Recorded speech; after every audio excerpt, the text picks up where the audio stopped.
Hope you guys are having a fantastic day. The purpose of today's meeting is we're going to help out Mr. Timothy Lumbaugh here figure out how to make $10,000 a week selling final expense.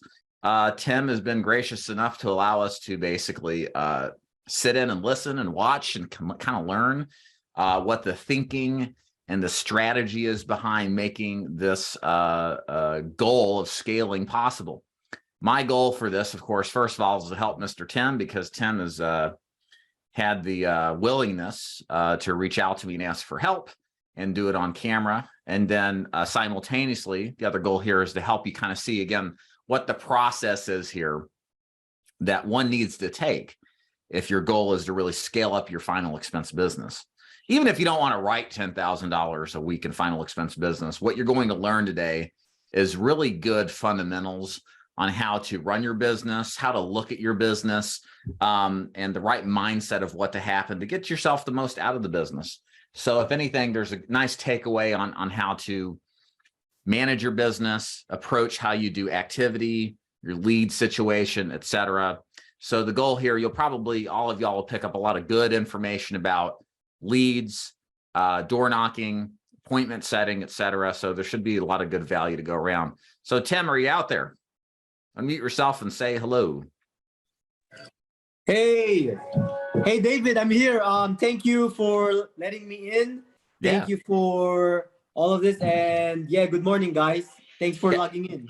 Absolutely. Thank you for being here. We appreciate you taking some time here to do this. So here's what we're going to do. Let's first start off with a little bit of an introduction about yourself, Tim. If you can tell the audience here about yourself, how you got into the business, and how you ended up with the Ford Insurance Group, and then we'll jump in and start on our breakdown. Sure thing. So basically, my name is Tim Lumbaugh. I'm a dad. I got 3 kids, and my wife is actually with me right now, and my youngest kid. But I got into the business 4 years ago from other company, and recently I decided to focus on doing final expense, and I saw David on one of his YouTube videos, and I listened to him, and all the things that he's saying on the videos make sense to me so far as having leads. And by the way, I'm a face-to-face agent, so I deal with in person most of the time. And I currently do a lot of direct mail leads and Facebook leads at the same time. But so far, I've been with Duford's agency for 2 months and a half now. Right. And yeah. So thanks for that, Tim. And Tim and I did a really good interview. If you guys want to go check it out, I think Tim wrote 28,000 in his first 3 or 4 weeks with me.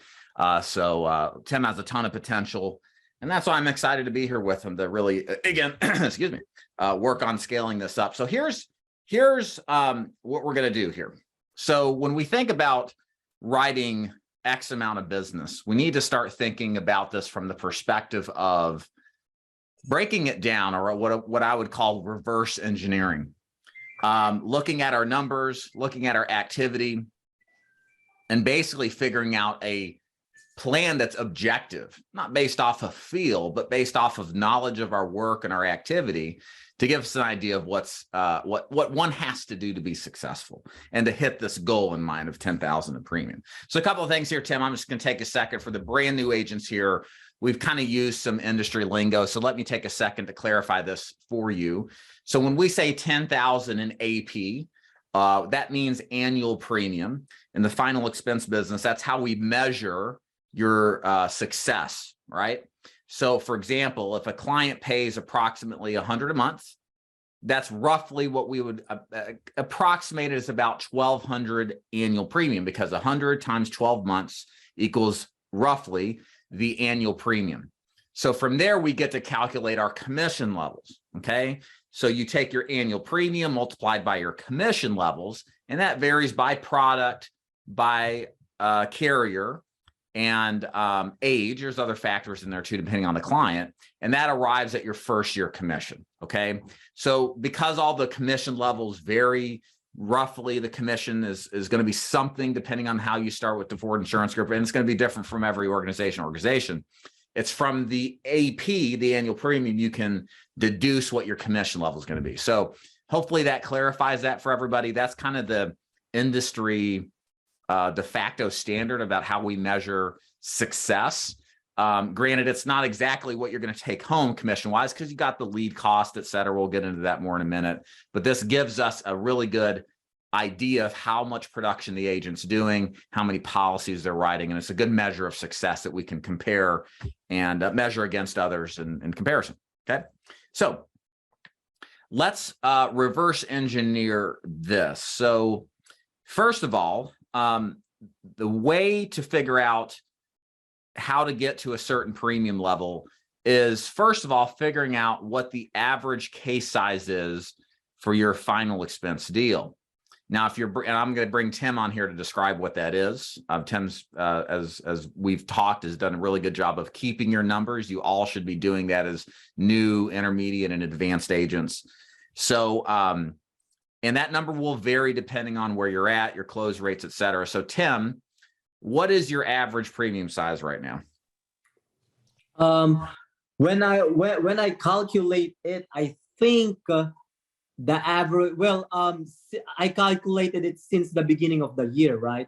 So Okay. the beginning of the year, my average AP every week is around 4,500. Okay. Right, 4,500 every week for the past 7 weeks. Okay. And I believe my average AP size is somewhere around 500 to 600. So we'll just take 550 as the midline, okay, or the middle. Just take the middle. So what I have seen in this business, there's a couple of there's some averages or expectations that we can see, and as far as if your guys are starting, you don't have some numbers to look back on.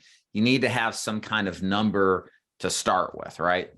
Generally speaking, in the business now, when we account for inflation and case sizes kind of going up really with like everything else, the average premium I have seen for face-to-face agents, and again, it varies, is 700 AP to 800 AP. So probably somewhere between $60 and $70 a month average premium size. Now, here's the thing. It varies. My personal average as an agent is about $550 too. I wasn't a big time size type of agent. I made up for it with a lot of activity and applications.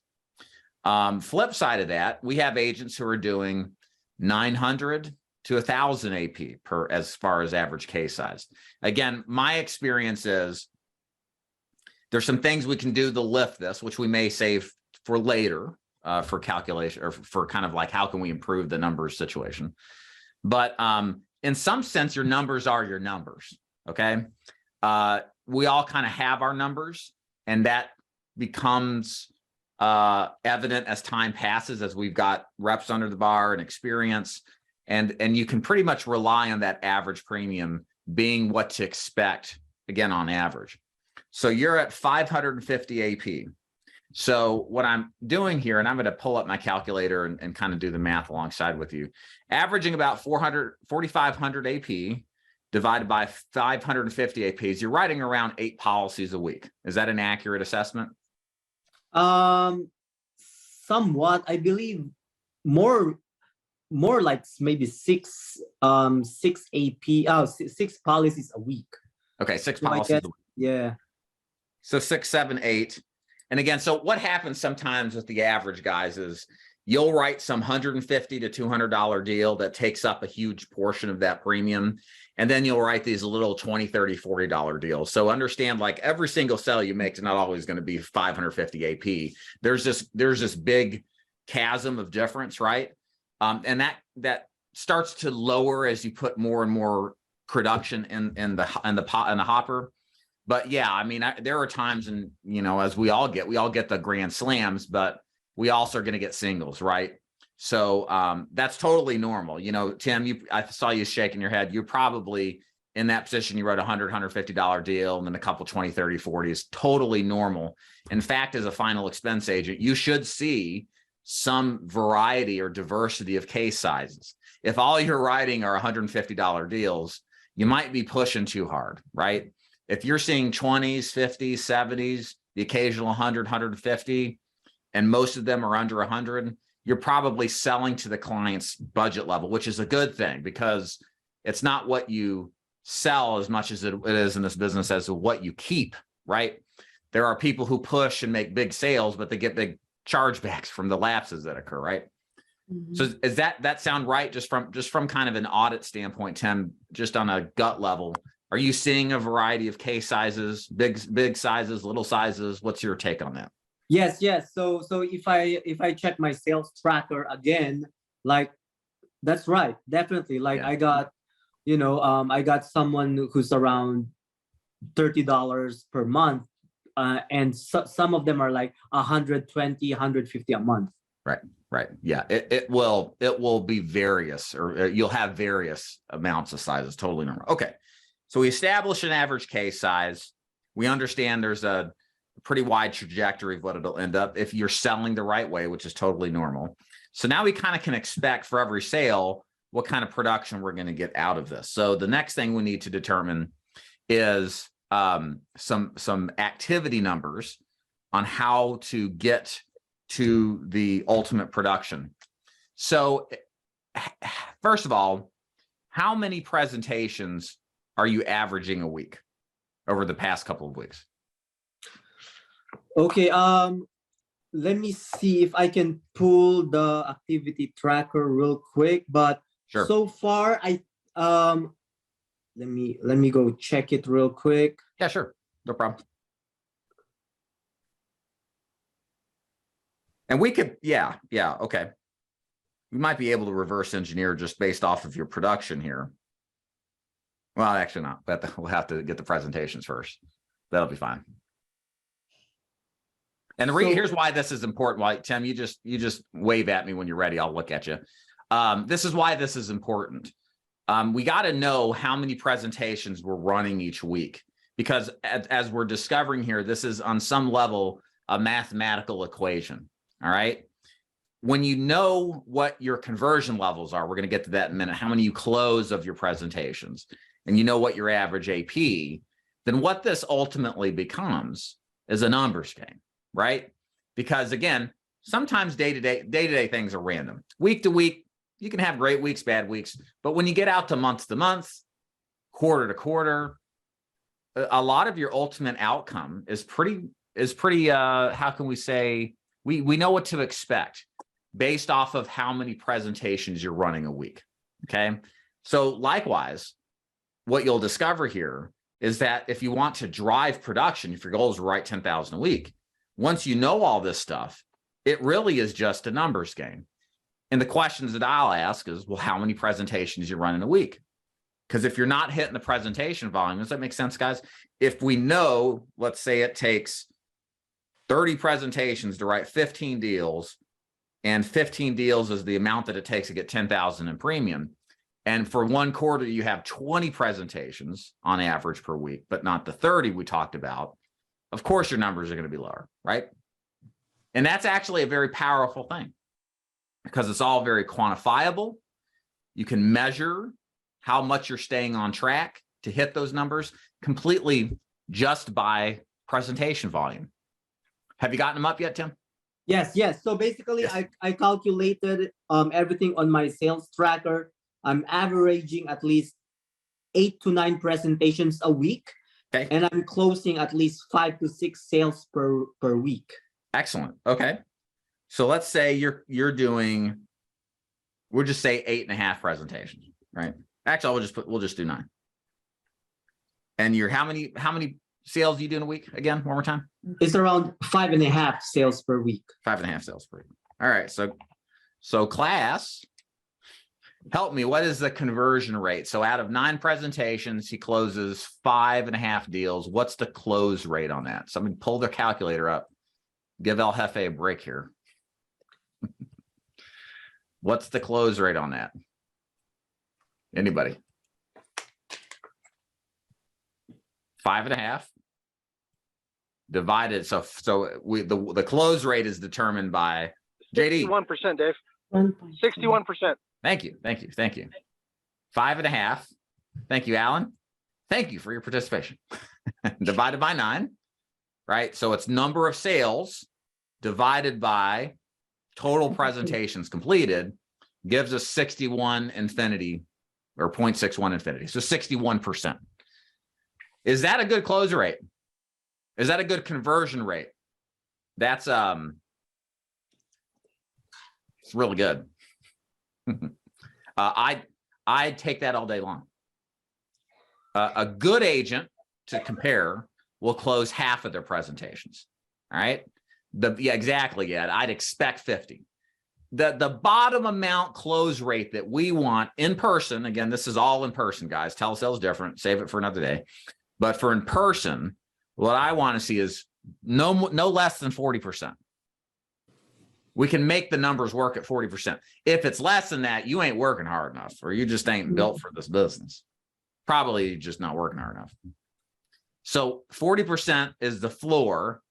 50% is the goal, especially if you're brand new. That's what I would shoot for, 40 to 50%. And then anything over 50 is gravy.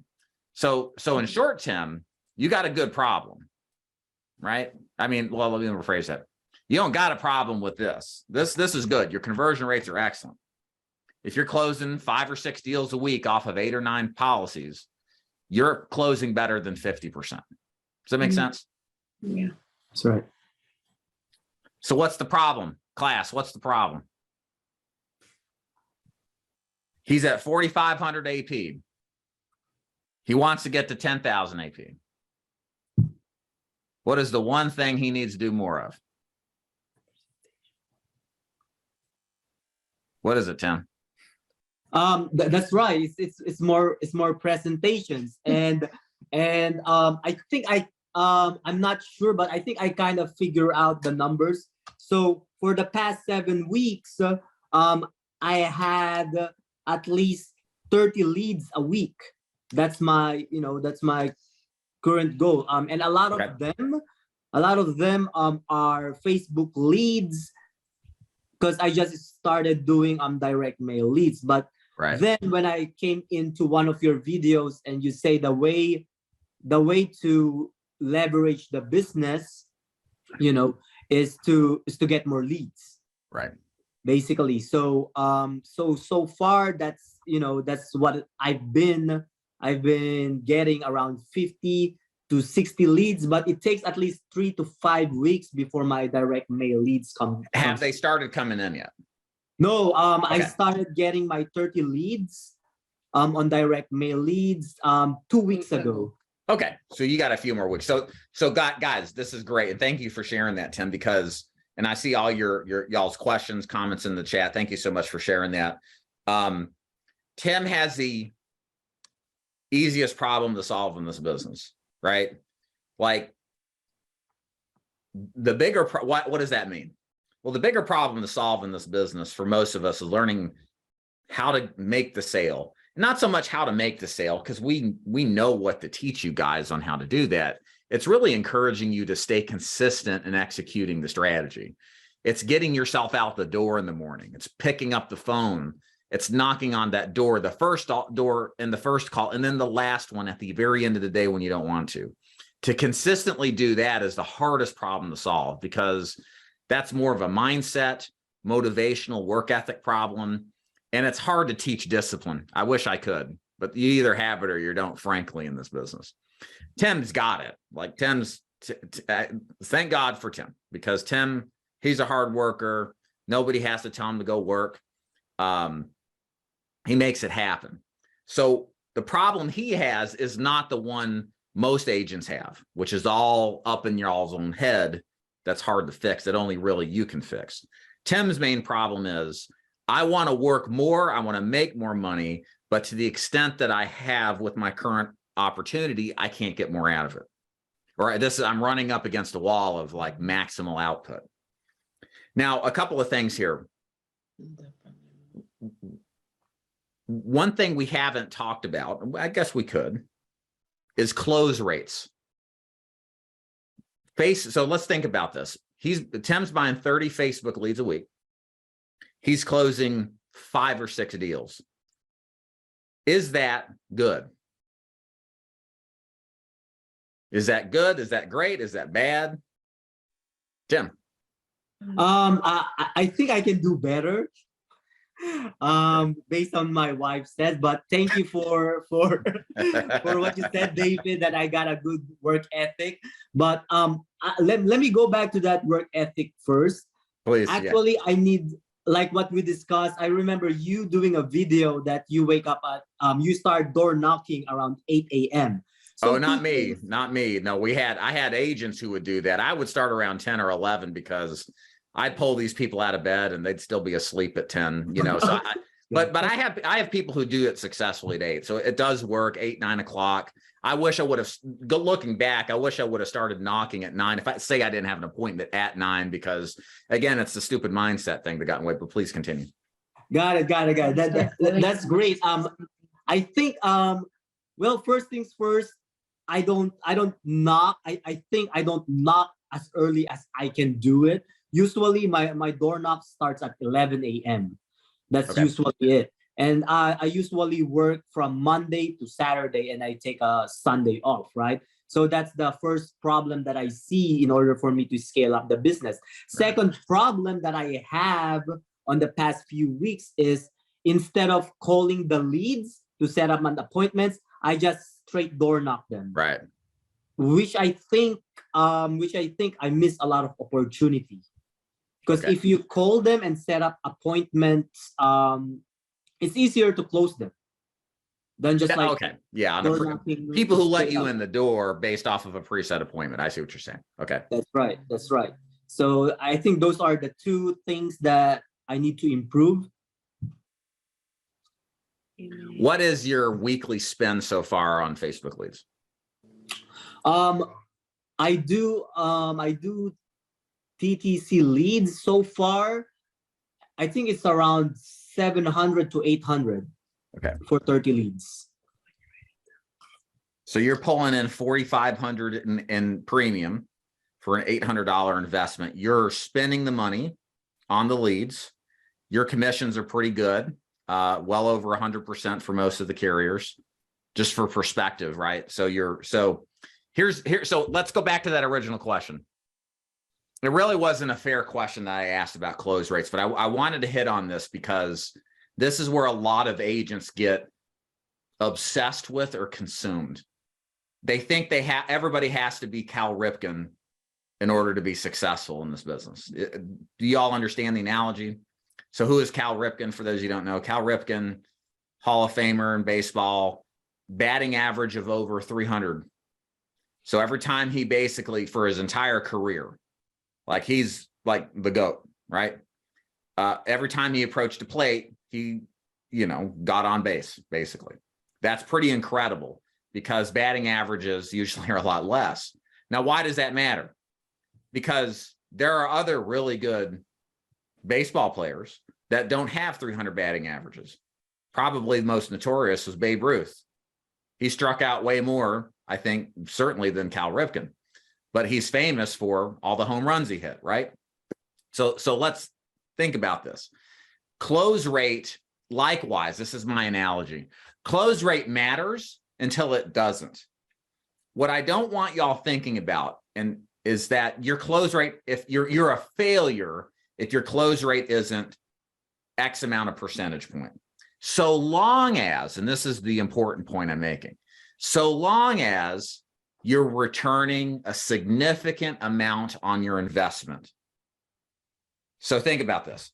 For $800, Tim's putting in the system, he's getting back, it's going to be in the ballpark for Tim, $4,000 to $4,500 for first year commission. Okay, there's going to be chargebacks, right? Some of the commissions, AIG or guaranteed issues, can pay a little less, but he's roughly going to get paid out of that 4,500 AP, probably about 4,000 in net income is what I would estimate.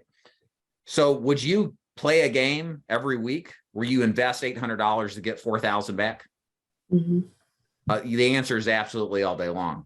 Okay. So here's my point. This number what we call return on investment is the ultimate number that matters more than anything else. And it matters in context to how we build up Tim's system to get from where he is to get to 10,000. So when it comes to close rates, his close rate is what I would say is good enough. Tim doesn't need to change as far as I'm concerned with the results. Yeah, sure, Tim, we want you working more. We want you trying to close more. We want you to always have that mindset of Kaizen, constant improvement, looking for ways to get better. Please don't misunderstand anybody here. I'm not saying that's not important, but sometimes good enough is good enough. And a close rate that gives you more than 3 to 1 on your investment is all we need to scale. And right now, 8, 16, 24, 32, 4, he's well over, he's basically right at what's the number? 5 to 1. 5 to 1 is his ROI. 800 into roughly 4,000 net income after we account for chargebacks. That's really good. All right. So some of you will have less ROI than that. And if it's any less than 3 to 1, that's when you really have to pay more attention to your skill set development, thinking about your presentation, improving that, working harder probably is the real solution there. So my point in this long analogy and description is that Tim doesn't have that problem, period. Okay. All he has is, again, is a capacity issue. When I say capacity, he has more time in his day that he could fill that he can't according to the current system. And so what our job is, it's not a sales skill set development issue. He's not lacking anywhere there. It's really just how can I take more what he does and do more of it in the day. Okay. Therefore, the good news is this is the easiest problem to solve. So let's talk through that. If we take his numbers, which is 4,500 AP, doing 10 presentations a week, and we want to get to 10,000, just doing the math here roughly, we just do a little bit more than double it, right? So if we take, and we have to double in order to double the premium, we double the presentation volume, right? So if we go to 9,000 AP and he takes 9 presentations to close around 5 or 6 policies, then he's going to have to go to 18 presentations, right, to close 12 policies. That will give him 9,000 in premium. Everybody following that? Yes. And like Chris is saying here, in order to get the extra couple required, it's probably closer to 25 than it is 2,000, or to 25 presentations a week than 20. Everybody with me so far? Is this making sense? Anybody lost here? Can we all see how this is now a mathematical equation? Notice I didn't say anything about changing how he sells. Now that might become an issue. Not so much how he sells, the presentation, that's going to stay the same. Tim, you don't have to change anything about your sales pitch. But what may have to change is how you find your prospects. You may not just door knock. You may have to employ an appointment setter. Okay. And that's usually the thing that you need in this process of scaling, is you need to start thinking about more. You have to have more of the business owner mindset than the salesperson mindset. So what do business owners do? Good ones delegate duties to people who are competent in getting it done. And the one thing that I have found personally, when I was doing this exact system myself years ago, but also in all the tons of agents I've taught to do this, the number one thing that you need to outsource is the appointment setting. To get 10,000 a week is really hard just door knocking. Okay? That's me. Yeah, that's you. You're welcome here.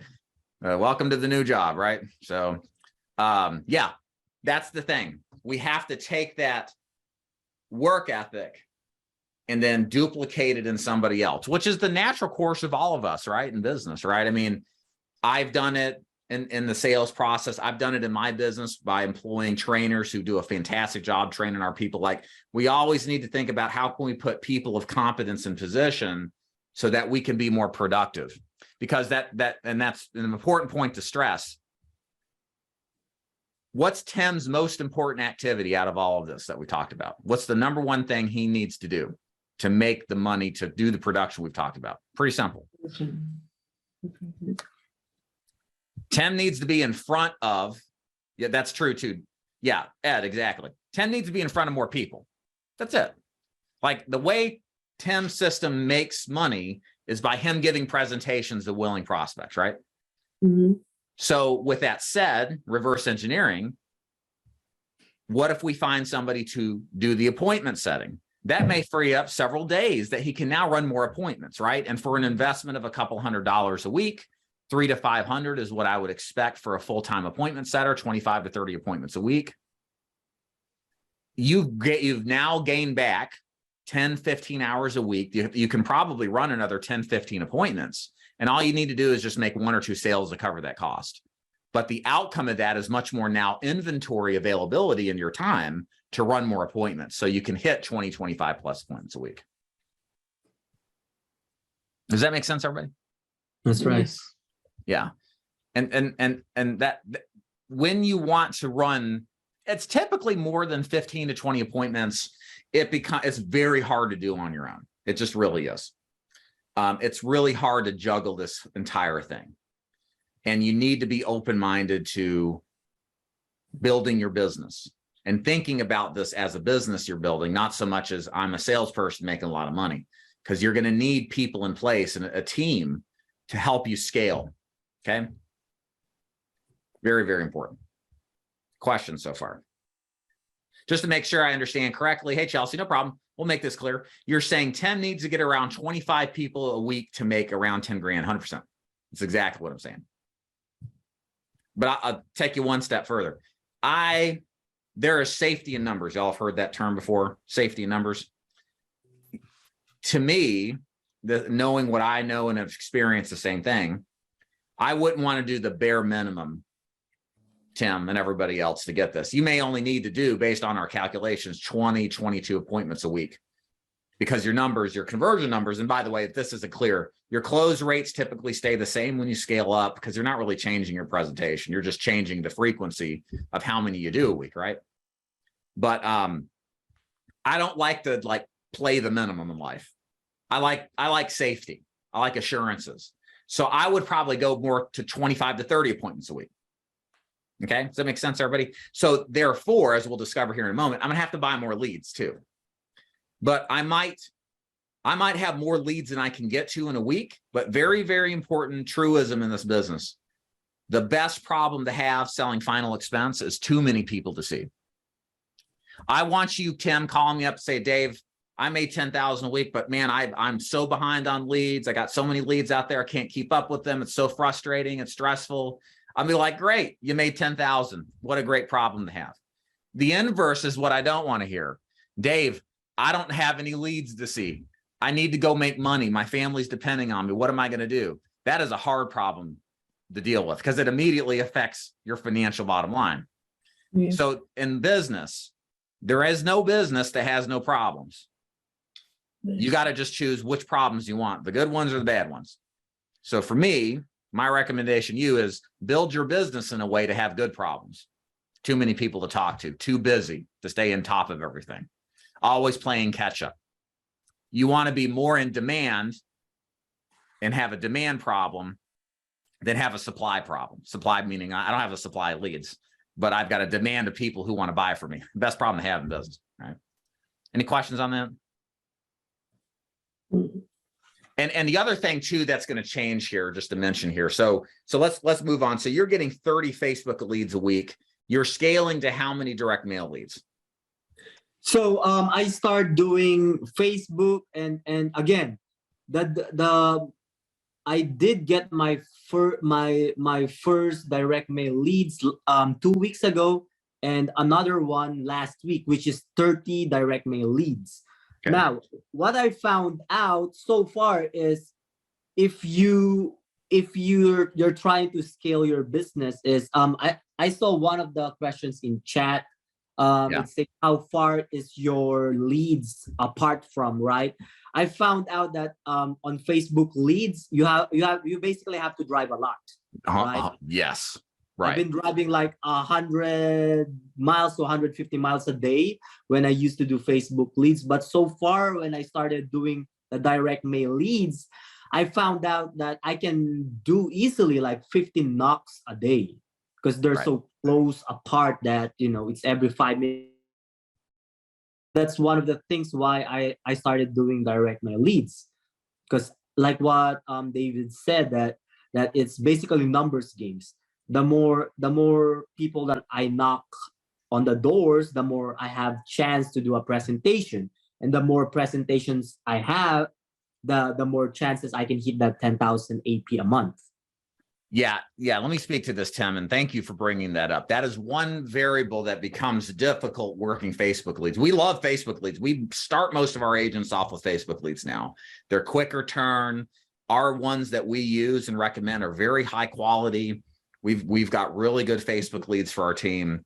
The problem with Facebook leads for some, when we get to this type of scale goal, more than typically 30 Facebook leads a week. In order to do 50 plus Facebook leads a week, you're going to have to drive, because the way Facebook works when it generates leads for you, it's a radius around a center point, right? So if I pick, let's say Orlando, I have to work all of Orlando in like a 15-mile radius.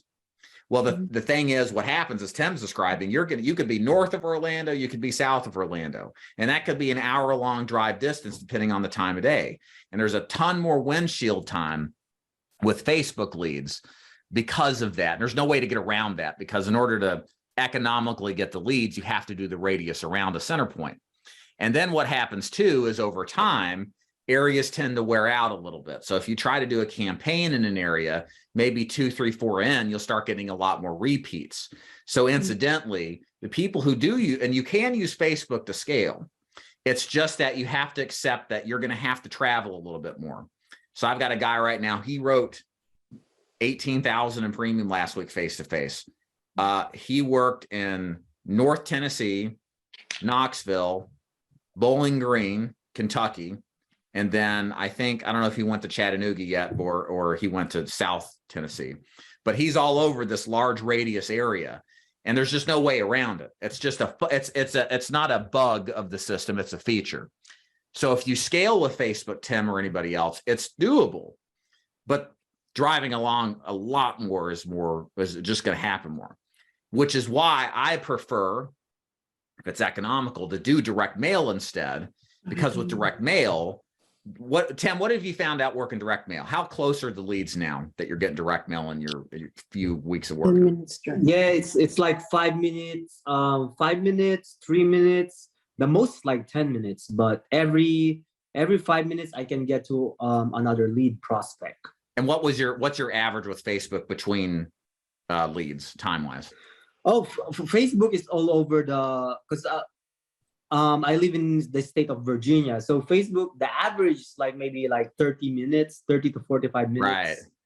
So you can think about it, like conservatively, you could get 5 or 6 knocks with door knocks, but with direct mail, but maybe only 2 with Facebook. So think about that extrapolate that over a day.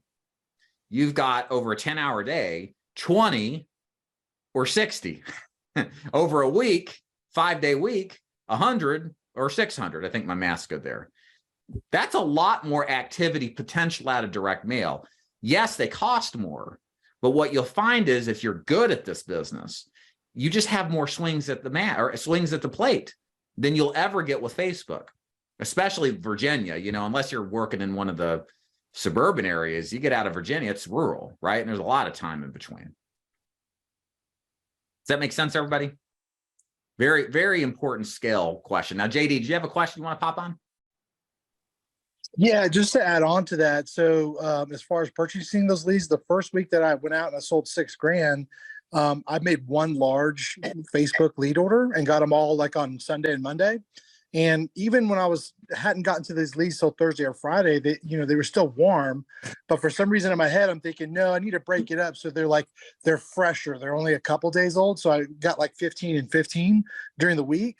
And then, but because I did it that way, they're a lot more spread out, and I was only able to hit like half as many doors as I did the previous week. So I would just make one big order for the whole week is what I would recommend. Yeah. Thank you. Yeah, that's a good point. So that's why we do direct mail as the preferred choice for scale. Is just when you've got so many leads in a much more geographically centralized area, it's just so much easier to do what Tim wants to do.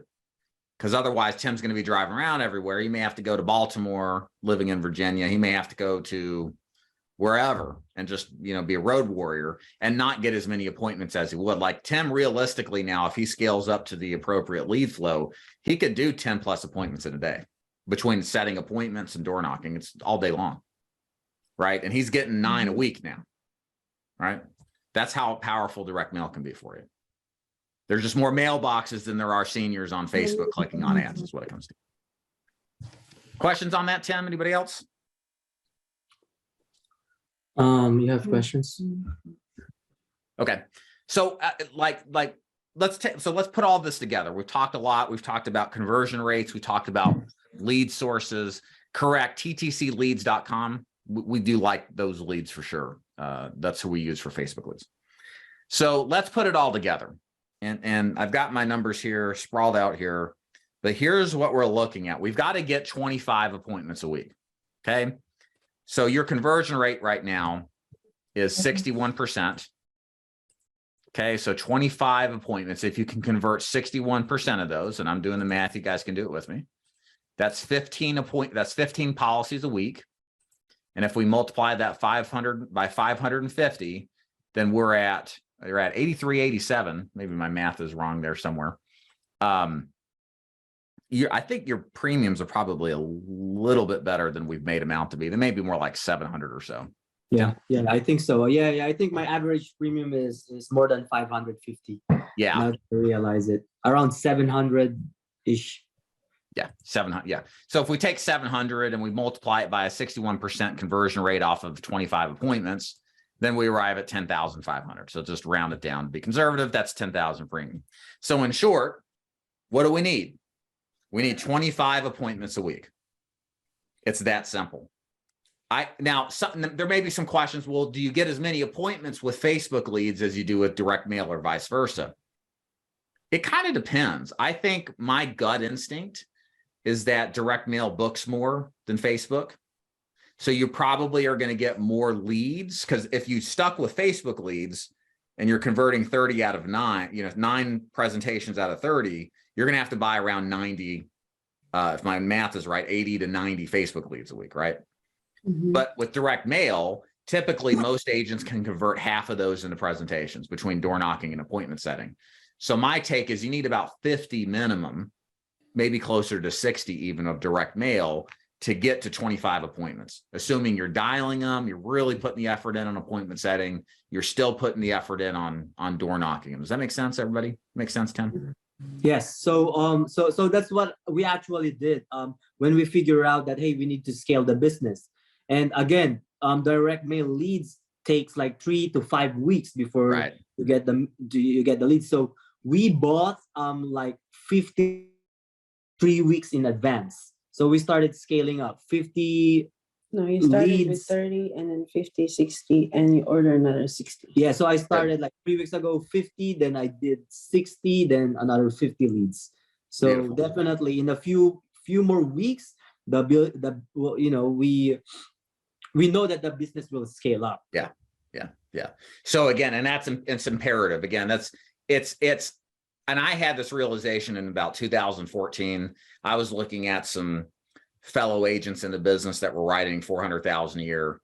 And I just never understood how they could get their close rates that high. It never dawned on me that the way they made that much money was not by closing 3/4 of their leads or some insane, impossible number. No, what they were doing is they were just buying more leads and running more presentation. They were working harder and longer than me. And it all stemmed from, in this case, this agent doing 70 to 80 direct mail leads a week, running 40 appointments, closing 15 to 20 deals. So that goes back to that whole point. Conversion, your close rate matters on your presentations until it's good enough, which yours is well above good enough. And it's just a numbers game. And in order to do the numbers game right, it's not about, well, how can I take what I currently get each week and make it way better? That's very, very difficult. But what's a lot easier is just doing more of what works, just buying more leads to run more appointments and to continue to do what you already know how to do and are good at.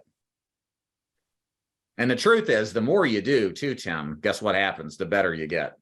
Like if you go from running 9 appointments even to 20 a week, you're doubling your rate of exposure to different people, to different experiences, to different health conditions. You're just, again, you're, for lack of a better word, you're under the bar, repping it out more than the other guy doing 5 appointments a week. So you're rapidly getting better to your maximal extent by default by doing more. Many times the fix here, ladies and gentlemen, in this business is just do more work. That's what it all comes down to. Like, again, close issues. You know, most people, the people who really complain about objections and overcoming them, not that it's not important to know how to deal with that, but the ones who complain about that stuff typically aren't doing more than a couple of presentations a week. So of course they complain about it. That's what they see all the time. But when you're running 20, 30 appointments a week, you know, that guy who's running 20, 30 appointments a week is probably hearing more objections and pushback than you are, but he has so many appointments that he's getting to and closing so much business, it doesn't really matter. He's doing fine. He's worried about the amount of money he's going to be making. Is it going to be, you know, some large figure or even larger versus, you know, dealing with stuff that, yeah, it matters, but there's a bigger problem, or the elephant in the room really is activity. Okay. So, Tim, what else do you want to hit on with this? And then Chris, we'll get to your question. That sounds good. I basically got the blueprint, like the numbers that I need to do, and yes, so far it's, you know, it's pretty good. That's what I'm actually trying to ask. I make a note on that. I know that Richard Talbot, right? Last week he made around 18,900. Correct. And now that I know that he's doing direct mail leads. No, he's doing Facebook, believe it or not. Okay. So he's doing both direct mail and Facebook? He did direct mail and he did not do well with it. It's funny. He and I, we've met, you know, he's been working with me for a while. We do a weekly call together. And, you know, I encourage him to do direct mail and final expense. And he just struggled with it. It was really difficult for him. So, and I, you know, I was like, well, I'll just run it and see how it goes and be consistent. Don't give up after a week. Well, a couple months in, it was clear looking at the numbers, it didn't work. And guys, this is highly unusual for a really good agent, but for him, it didn't work. And I just said, dude, we're doing really well with these specific Facebook leads. Just turn those back on. And since he's been doing that, just like everybody, we have up and down weeks, but he's a lot better off now than he ever was with direct mail. And guys, usually it's the inverse of that. So. Got it. James, I think it's 50 a week, something like that. Okay. Chris, what's up, man? Come on the mic. Hey, David. Hey, Timothy. Nice to meet you, Timothy. Quick question. So on improvements, I'm a brand new agent, obviously, as you know now. What's like the best way to make, I don't know, like improvement quickly after every appointment? Should I like kind of sit there and write out what I think I did good and what I think I did bad after like each one, and, you know, kind of work at that on the next one? Because like, it's kind of like the concept of reading a book where if I just read it and I don't write anything, I'm not really going to remember anything. So would that kind of work the same way? What's the number one thing that NFL teams do to prepare before they play the game? Watch some film. Whose? Either their past games or the other teams. I mean, that's what we did in football whenever I play. We did both. So how can we do the same with you? Record myself? Yep. Okay. Yeah, I haven't actually really done that. So that probably that is the single best thing you could ever do. This goes for everybody. I love what I do. I think our training is fantastic. But at some point, it's as all it's ever going to be. And then your ability to improve will be based off of your ability to introspect or to analyze, not in the moment or in the heat of the moment. You can't do that.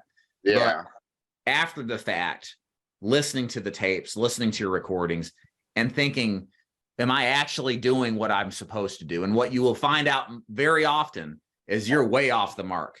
or you say some flippant thing that just screwed the whole deal up, you know, and it's crazy, but go ahead. I'm sorry. Yeah, I was thinking like sometimes I can catch myself right after. I was like, man, I didn't ask him the hard question. Like, what happens if you die? You know, I didn't do that. Yes. You know, I'll notice that after. I need to just start writing that down and like, you know, all right, drag along too long, or I'm not asking them enough questions, you know, those clarifying things. So 100%, guys. That's the best thing you can do. And whether you send that to your upline or you just listen to yourself doesn't really matter. I think it's better to send it to your upline, your manager, let them listen to it, get some feedback. But even if you just listen to it in the comfort and privacy of your own home, you will just pick up on stuff that you know you shouldn't be doing, and you will get immediate feedback on how to improve. That's right. So oh, go ahead. Sorry, Timothy. Yeah. So Chris, thank you for sharing that you're a new agent. Actually, that's what I did too. When I started going to Duford's agency, I read his script and I practiced and role play to my kids, to my dogs, like I've memorized it already. One time my wife went out and he was looking at our video cam on our house, and she sees me like talking to our dog. And she was like, fully committed. I was like, I'm practicing role playing, but really, awesome. that's right. It's awesome. Role playing it, practicing it, and I actually have one agent of mine, which is my brother, and he does the same thing. Like before he started his first sale, he role played Duford's script like 100 times. So that's right. I'm at like 45. Yes. I'll add this too. What Tim and Eugene, Tim's brother, did both is they submitted their tapes to me to listen to in front of everybody. We do a once a week training. If you're an agent of mine, you know about this on Mondays. That. Yeah. But it puts you on the spot too, because guess who's going to listen to it? It's me. And everybody else is going to hear it. And everybody feels like, oh, I hope I don't screw this up. It's stressful. But like, that doesn't get in the way of the fact that they want to improve and get better. And that's critical. Sure. That's why this business is less about your resume or pedigree, and it's more about your character. It's more about the things that, this is all a very learnable business. But what's not teachable are really the things that make the difference in this business, the character traits that you have, the work ethic, willingness to be constructively critiqued. Right. I'm realizing that real quick. Yeah, very important. Questions from the audience here as we wrap this up. I got about 1 or 2 more minutes, so I'll invite you guys to ask questions. Throw them in the chat real quick. I'll give you an opportunity here. I'm going to look back here. Seems like the only way to get around that is to strategically plan appointments by zip code, which you can do easily with direct mail. You can work, if you're working a mid-sized city, you could be in a zip code for a couple of weeks sometimes, right? And it just makes life so much easier when you're doing direct mail to get that hyper focused and geographically centered with direct mail than it is with Facebook. David, I got a question on direct mail since you've been doing direct mail for quite a while. Right now I'm doing the direct mail DE76, which means like they have a different card on every direct mail. What do you prefer I use for direct mail leads? Because I got offered with another direct mail that says on their direct mail life insurance, but it costs more. What was the cost on it? It's like $50 per lead. Okay. I personally like leads that say life insurance. The client will have a better understanding of what it's about, but it's no guarantee. The ones that don't say life, and I think you could do well with both because you're relentless and you push in a good way, unlike a lot of people who just give up too soon. So the lead that you're working probably doesn't say life insurance, probably it's a state regulated program to take care of final expenses.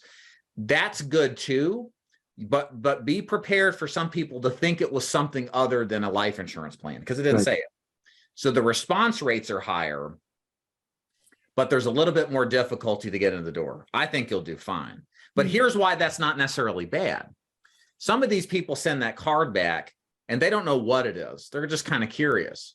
Well, what we know running business in the field is there's a whole lot of people out there who have crappy insurance plans. They're overpaying for their life insurance. They've got a term plan that cancels at 80. You know, they've got something that's just wrong with it. And on some level, Tim, if you just get in the door and sit down with people, you're going to uncover not just the people who know they need policies, but people who didn't know they need your policies. So with that lead, you're going to get the most bang for your buck when it comes to the amount of leads or the amount of leads that you get. And as long as you can work through the initial resistance, you're going to find a lot of opportunity there that the client may not know. So expect a lot more policy reviews. Really push getting the policy. Let's take a look to make sure it's the best option. Do the training on the replacement stuff. And the thing is, here's the last thing I'll say about this. The last thing I'll say about this is that the quality of business from that lead is actually better because a lot more of it's going to be replacing inferior policies. People that already are paying the premium are the best people to sell a policy to, because they're not just saying life insurance is important. A lot of people say things in life are important, but don't do it themselves. Like my mom would sit on her second pack of smokes when she smoked back in the day and say, Dave, don't ever smoke. It's like, well, why? You smoke. You just like do as I say, not as I do, right? But people who say, people who are paying the premium believe because they take action on it, right? It's the most powerful form of commitment. So if you can redirect what they're already spending into what you do, that's going to be a much more persistent business, and a lot more of that business is going to stick, and you're going to have a lot higher quality business. So it's a good lead, but it is a little more difficult for the brand new agent out the gate. That's why I don't recommend it, but you're fine. Just keep doing what you're doing. Don't change anything. Be resilient. Get in the door. Plenty of opportunity. Yeah, David, you were exactly on that point. Like, since I was doing a lot of direct mail leads, the policies that I wrote is mostly replacement. Really? Yeah, perfect. Yeah, perfect. Exactly the right way. And when you say you have to push in to make sure that you check their policy is exactly the right thing, because there's a lot of clients that I have right now they have inferior policy. Like they have a 2-year waiting period on policy, which they shouldn't have because they can get approved with a level. Right. Policy, right. So yeah, makes sense.